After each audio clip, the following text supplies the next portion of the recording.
24-এর সেই আন্দোলনে আমরা অনেকেই সেদিন কারাগারে, জামিনুল এখানে বসে আছে, একসাথে আমরা কারাগারে একসাথে রিমান্ড খাচ্ছি। কেন?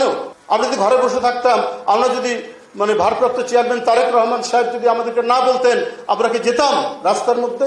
আমরা তো যেতাম না। তো 24 কার অর্জন? 24 বিএনপির অর্জন।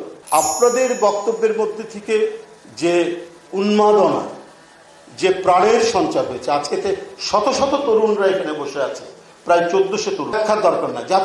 জাতীয়তাবাদ মানে হচ্ছে অহংকার, নিজের সম্পর্কে অহংকার, নিজের দেশ সম্পর্কে অহংকার, নিজের স্বাধীনতা নিয়ে অহংকার। ওই যে একটা ছেলে প্রশ্ন করলো না যে আমাদের 71, আমাদের, আরে 52 তো আমাদের অহংকার, 71 আমাদের অহংকার।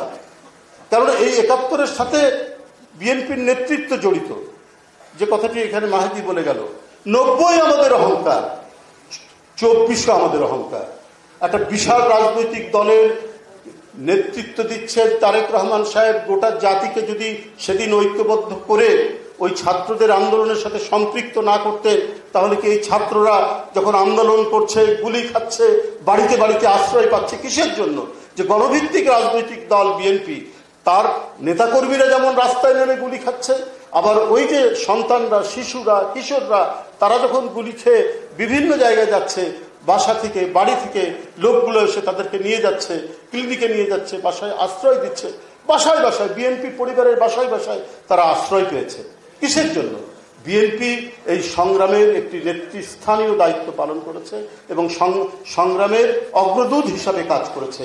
ভারপ্রাপ্ত চেয়ারম্যানের নির্দেশে এবং ভারপ্রাপ্ত চেয়ারম্যানের নেতৃত্বে সেদিন আমরা কাজ করেছি।